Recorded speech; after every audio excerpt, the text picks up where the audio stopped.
Nous commençons le troisième jour de la conférence et je voudrais vous présenter Delia Popa, une postdoctorante à l'Université catholique du Louvain, Centre de la philosophie du droit, qui va nous parler de la liberté. Liberté et attention. Merci beaucoup Anna. Je commence par remercier les organisateurs, Flora, Svetlana, merci pour l'invitation et pour tout ce que vous faites ici pour nous. Je vais vous présenter aujourd'hui un texte qui est lié aux recherches que j'ai pu mener ces derniers temps sur la question de la liberté chez Lévinas, dans le cadre du centre de recherche où je travaille actuellement, le centre de philosophie du droit de Louvain-la-Neuve. Donc, dans cette intervention-ci, je vais essayer de penser la question de la liberté en rapport avec la question de l'attention, mais c'est plus une proposition de nouvelles pistes de recherche que véritablement une analyse de la question de l'attention chez Lévinas, contrairement à ce que mon titre pourrait laisser à penser. Donc, je vais partir d'une définition de la liberté que Lévinas note dans un de ses carnets de captivité et que je vais citer ici. La liberté du moi à l'égard du monde et à l'égard de soi n'est pas l'être, mais l'évasion de l'être, la possibilité d'être comme si on n'a pas encore été, Wiedergeburt. Et Lévinas ajoute un peu plus loin, afin de préciser l'assise temporelle de cette liberté, Wiedergeburt opposée à l'éternité, Wiedergeburt triomphe du tragique, fraîcheur de l'existence. Fin de la citation. Comment la liberté en vient-elle à assurer ce renouveau, cette renaissance, Wiedergeburt, sans prix de l'existence? Comment cette seconde naissance de la possibilité d'être comme si on n'a pas encore été est-elle accordée à la subjectivité? La réponse est à chercher dans un travail qui concerne la temporalisation de la vie subjective. Son point de départ est celui d'un enchaînement dans l'être dont il s'agit de se dessaisir pour se poser en trouvant une prise sur soi, tout d'abord. Cependant, ce moment de prise qui caractérise l'hypostase du sujet est conditionné par la possibilité d'une surprise et d'une déprise de soi qui ouvre le champ de l'aventure éthique du sujet lévinassien, où il se met à l'épreuve non seulement dans ses pouvoirs les plus spontanés, mais aussi dans son unicité, dans ce qui fait son unicité. Si l'éthique lévinassienne rend possible une attestation phénoménologique de l'unicité du sujet, il apparaît que cette unicité ne saurait se gagner sans péril, ni se garder par tous les moyens. Derrière le don de soi à autrui, il y a à retrouver ainsi la figure limite d'une perte de soi, qui est à rejouer à chaque fois dans l'expérience, afin que celle-ci puisse recouvrer un sens. Si tel est le cas, c'est parce que l'ipséité lévinassienne est le lieu du passage d'un temps dépourvu de sens à un temps du sens. Et je reprends ici une thèse qui a été développée par Yasuhiko Murakami dans son deuxième livre sur Lévinas dans Hyperbole. Donc, passage d'un temps dépourvu de sens à un temps du sens, par lequel la temporalisation retrouve un souffle à nouveau, sans se confondre jamais toutefois avec l'éternité. Lieu de passage, donc, qui est aussi celui d'un gage à tenir, d'une quête à tenter, parfois en absence de tout appel, et toujours sans garantie préalable. Limitée par la responsabilisation devant autrui, la tendance à l'auto-effacement du sujet demeure guettée par un risque de destruction qui en est en quelque sorte le prix à payer pour qu'il y ait sens dans son expérience. L'œuvre du moi cède ainsi la place à l'œuvre d'un sens qui se fait et qui me requiert, sans garantir toutefois la possibilité de se gagner soi-même pour toujours et de rejoindre autrui dans le régime assuré de l'éternité. Là où la puissance de l'éternité se définit par sa résistance à la destruction du temps, et je cite encore ici Lévinas dans ses carnets, donc la puissance de l'éternité se définit par sa résistance à la destruction du temps, la liberté du sujet se joue quelque part dans la sphère de cette destruction toujours possible et finalement certaine, qui est cependant la condition de l'affirmation et de la transmission du sens. C'est ce qui fait que la renaissance que la liberté rend possible s'oppose à l'éternité, comme Lévinas le dit dans ce passage avec lequel j'ai commencé mon intervention. De la résistance que nous manifestons au temps à la renaissance dans la fraîcheur de l'existence, un cheminement est à suivre qui conjugue, je crois, la question de la liberté à la question de l'attention. Et c'est ce cheminement que je vais vous proposer de voir ici de plus près, en suivant en grand 3 moments, celui de l'enchaînement dont il faut se dessaisir, celui de la veille et puis celui de l'imminence de l'éveil. Le texte incisif de 1935 de l'Évasion donne le ton de ce problème en prenant comme point de départ l'enchaînement radical dans lequel tout soi est pris à l'égard de soi-même. De soi à soi, il n'y a ici aucune relation parce qu'il n'y a aucune distance et donc aucune temporalisation. Cette situation s'accuse sur le fond d'une identité de l'être avec lui-même dans laquelle l'existence temporelle prend la saveur indicible de l'absolu, comme le note Lévinas. Et je le cite à nouveau dans De l'Évasion, « De l'identité du moi, l'identité de l'être révèle sa nature d'enchaînement, car elle apparaît sous forme de souffrance, et elle invite à l'évasion. Aussi l'évasion est-elle le besoin de sortir de soi-même, c'est-à-dire de briser l'enchaînement le plus radical, le plus irrémissible, le fait que le moi est soi-même. » Fin de la citation. Cette identité douloureuse s'atteste dans l'inamovibilité même de notre présence, qui nourrit le besoin d'une rupture comprise comme excédence. Face à la plénitude de l'être qui excède, il s'agit de trouver une issue qui permette au moi de ne plus adhérer au fait même qu'il est ou qu'il devient, et de se ménager un écart pour se désister de son attachement ontologique. Mais le besoin d'évasion de l'être ne saurait être accompli positivement qu'à condition de saisir l'inadéquation foncière du besoin à la satisfaction, qui fait qu'il est dépourvu d'objet et de finalité. Ainsi, l'évasion relève-t-elle d'une tentative de sortir sans savoir où l'on va, concentrée dans un élan de dessaisissement de soi, dépourvu d'orientation déterminée.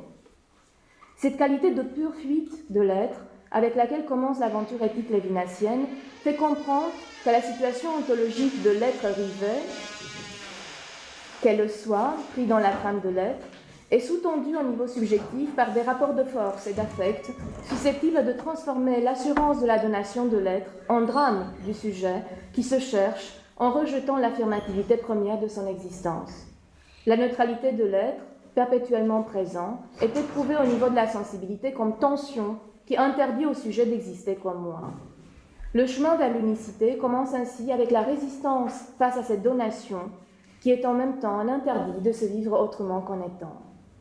Ce dont on cherche la sortie, c'est une certaine ontologie où s'atteste non pas à l'appel de l'être, mais le caractère implacable de l'Ilia. Car le problème de l'Ilia, c'est précisément l'absence de tout appel dans un horizon où tout est tout le temps donné en abondance. Désastre d'une présence sans intervalle, bloc de temps donné avant que l'on puisse en avoir conscience, et interdisant que la conscience se pose, ne lui laissant donc aucune marge, aucun répit à partir duquel elle pourrait se saisir et se reprendre.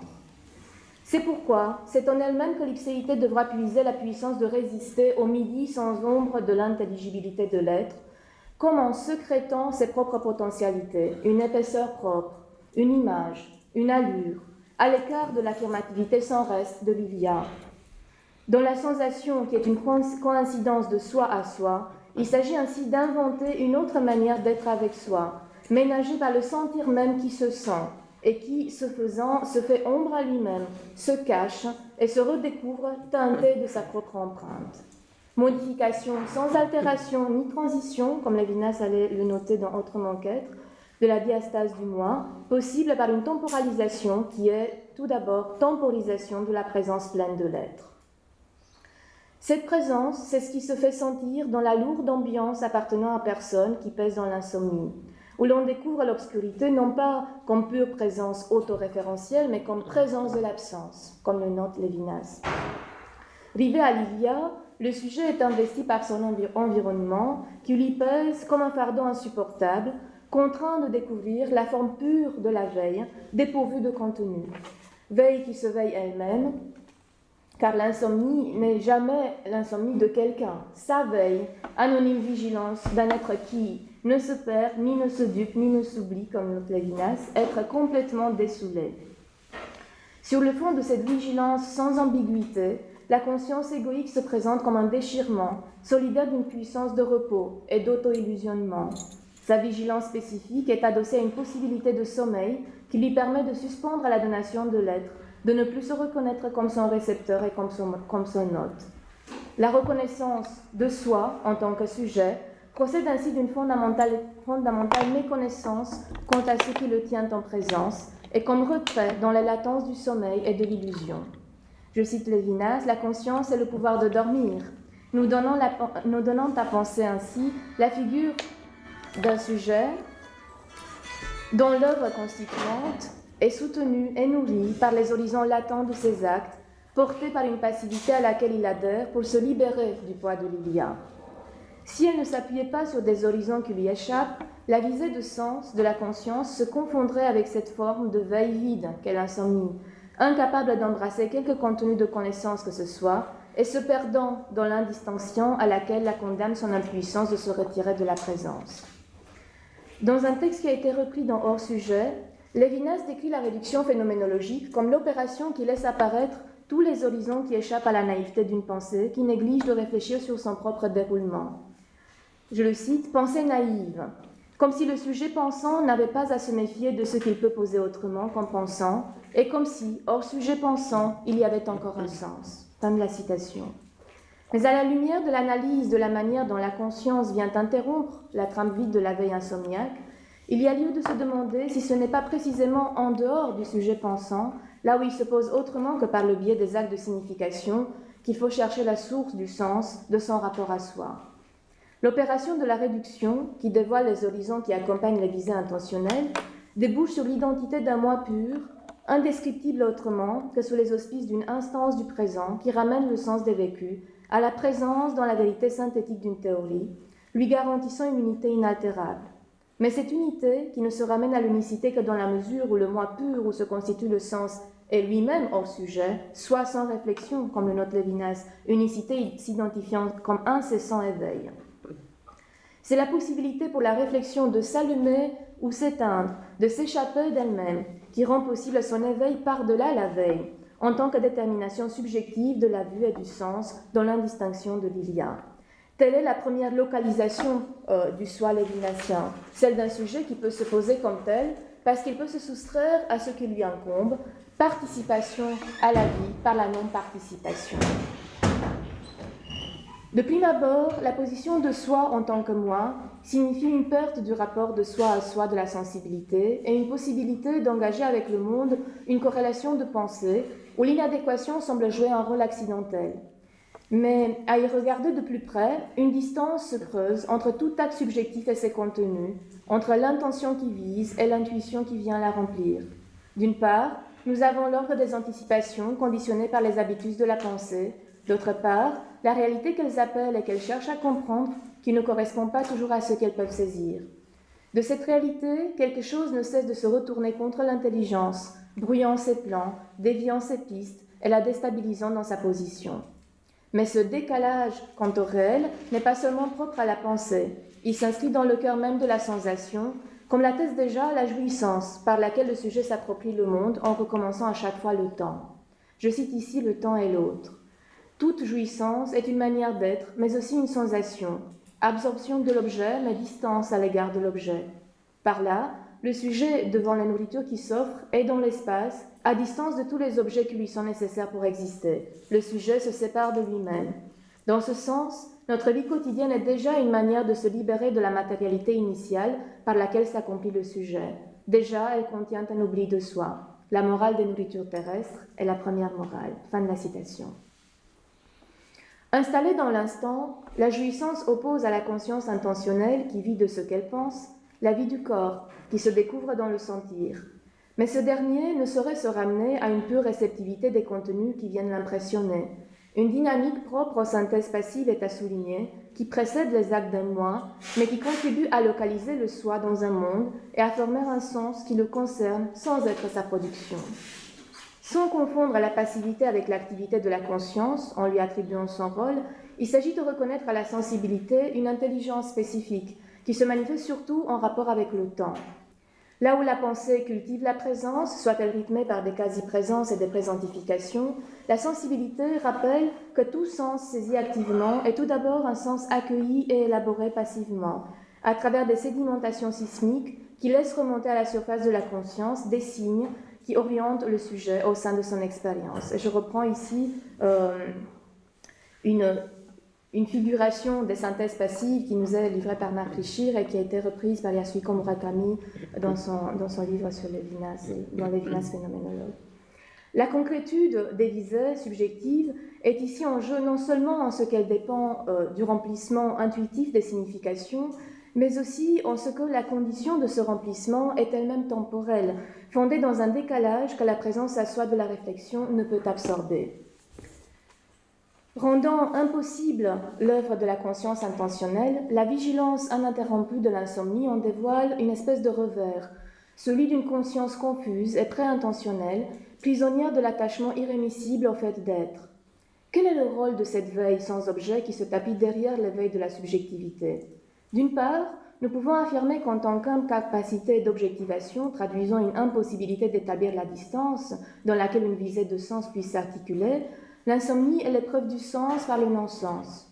Mais d'autre part, il est intéressant de remarquer qu'elle confère de la force à la réflexion et à l'intentionnalité, dont elle constitue pour ainsi dire le premier aplomb, une première motivation. On peut décrire alors la vigilance qui se révèle dans l'insomnie comme une dimension transcendantale de la veille et comme recul originaire qui rend possible l'époquet. C'est encore une fois une thèse de Yasuhiko ici, donc en réfléchissant sur la motivation même de la réduction phénoménologique par exemple.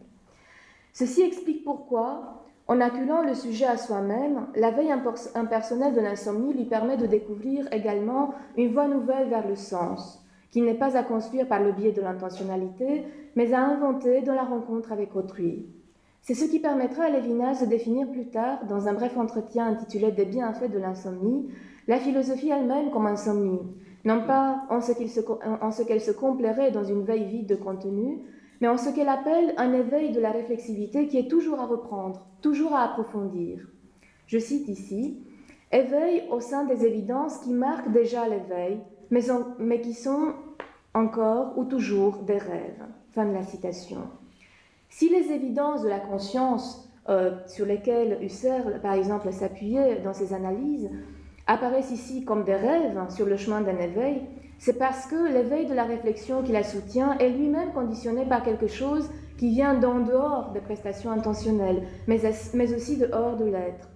Cette forme anonyme d'attention, portée à l'enchaînement le plus radical, indique alors la voie d'une libération possible quant à son propre pouvoir-être, l'ouvrant à l'altérité. Le surplus du non-sens sur le sens devient lui-même source d'une signification nouvelle, et l'ilia est à comprendre comme tout le poids que pose l'altérité supportée par une subjectivité qui ne la fonde pas. Je viens de citer autrement qu'être.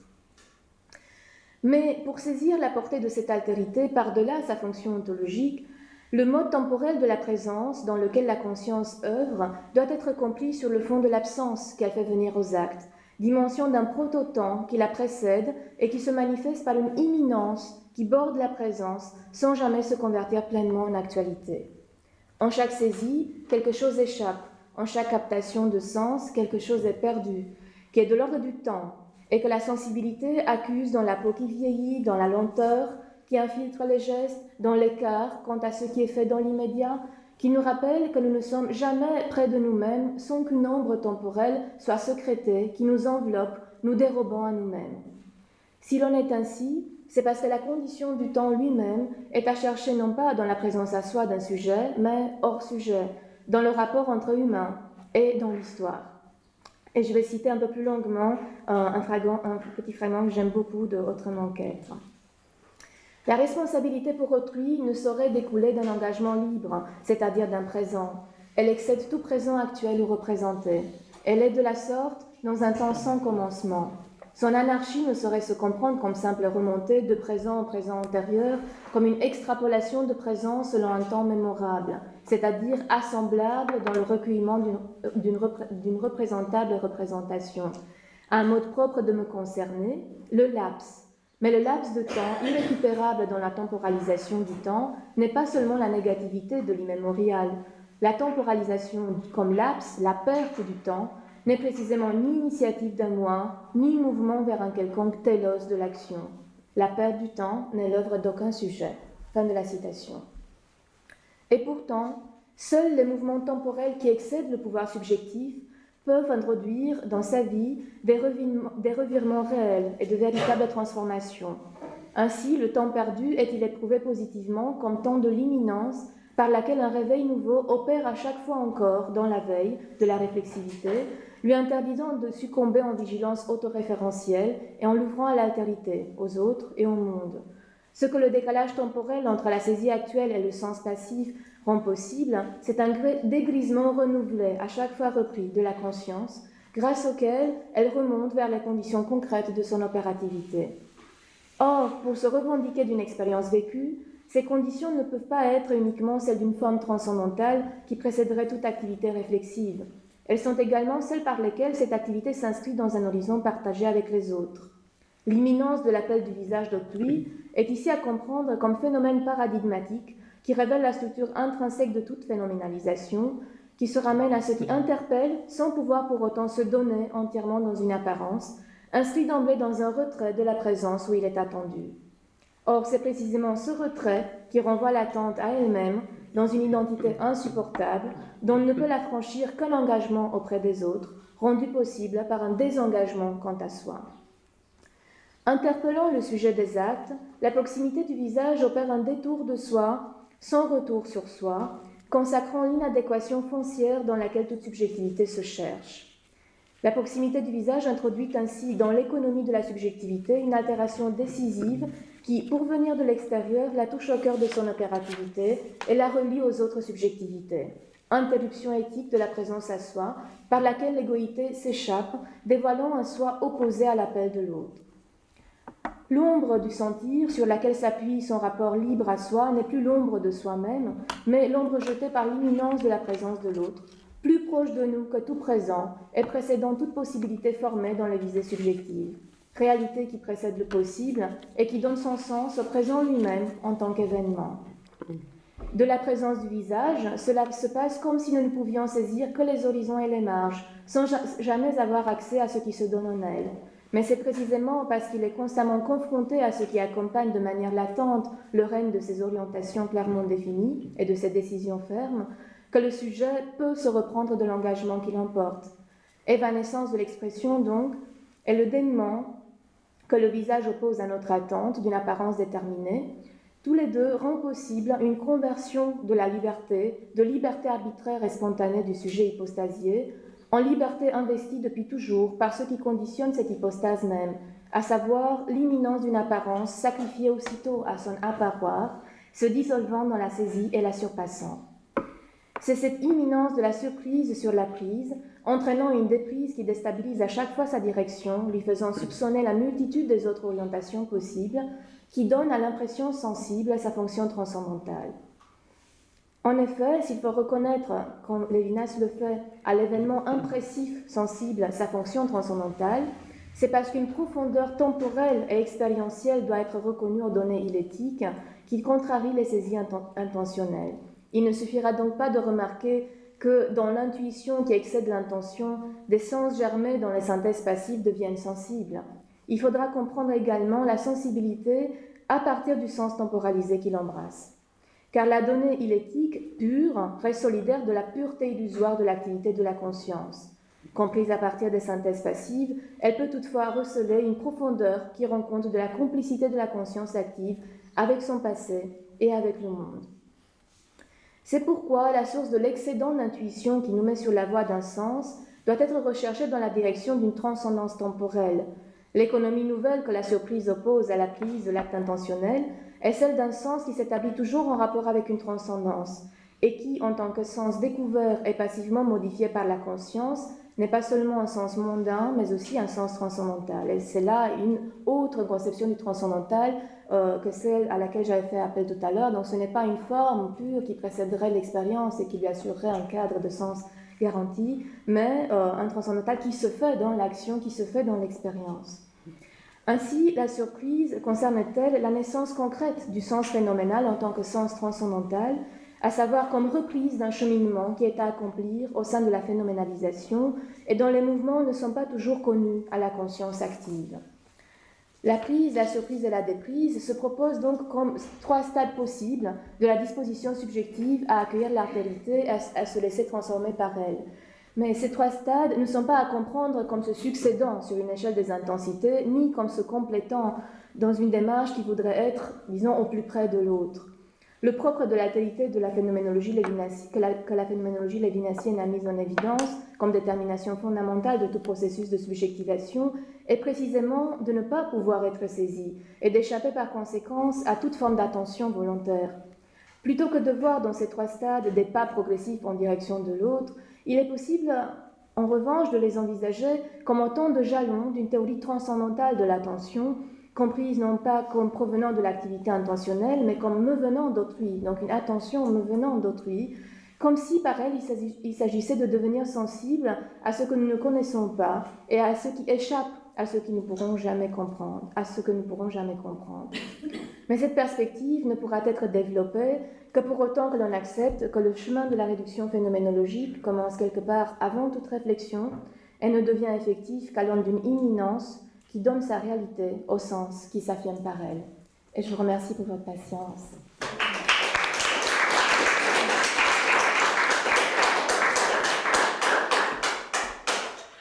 Merci Delia pour une exposé très passionnante.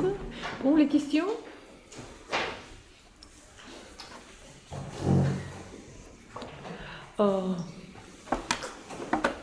Non? Bon, donc, ah oui, Monsieur Jean. Peut-être si tu pourrais préciser donc comment tu entends lorsque tu dis que tu parles de transcendantal chez Lévinas. Il y a donc, moi je pense par exemple au livre récent d'Alexandre Schnell qui dit que Lévinas est un phénomène transcendantal sans phénoménalité. Il essaye de l'expliquer par rapport à la description du visage notamment. Comment est-ce que tu l'entends? Peut-être que je ne l'ai pas bien compris, je suis désolée. Oui, si, mais c'est une question très intéressante. Je n'ai fait ici qu'esquisser une piste possible. Bon, ce que je dois préciser quand même tout de suite, c'est que enfin, j'ai lu Lévinas comme à l'aune de la phénoménologie husserlienne. Donc je suis venue à ces questions à travers des questions où j'avais déjà travaillé dans la phénoménologie husserlienne. Et bon, pour ma part, je vois une forte continuité quand même de tout un tas de problèmes husserliens et lévinassiens. Donc je lis Lévinas comme husserlien. Alors c'est vraiment une perspective qui peut être contestée, qui est très discutable. Mais c'est bon, c'est sans doute ma sensibilité philosophique tout simplement qui le dessine ainsi. Alors du coup, par rapport à la question du transcendantal, de la réduction phénoménologique, j'ai été très, très interpellée par toutes ces réflexions lévinassiennes qui, me semble-t-il, apportent du nouveau dans le champ des recherches husserliennes elles-mêmes.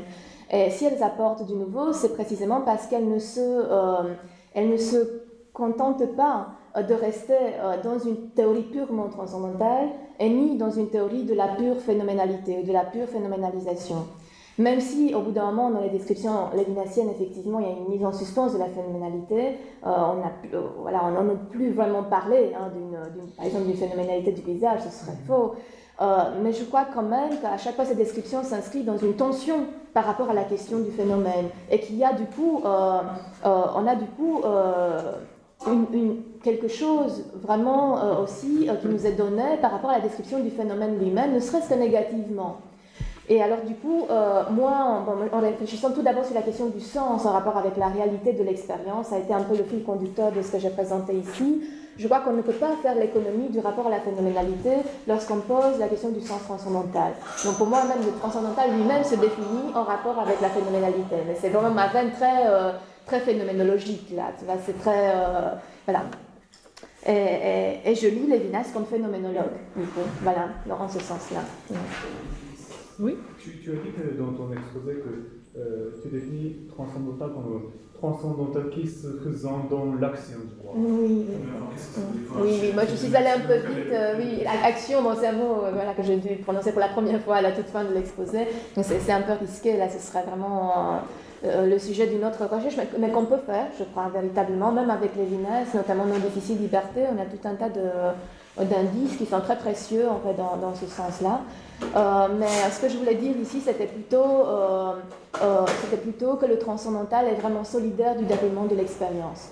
Et que donc on ne peut pas postuler une séparation entre le style de déroulement de l'expérience elle-même et le sens transcendantal. Et je suis là dans l'idée tout simplement d'un sens se faisant, d'un sens opérant à même l'expérience, qui est différent du sens compris comme signification fixée par le biais des actes intentionnels.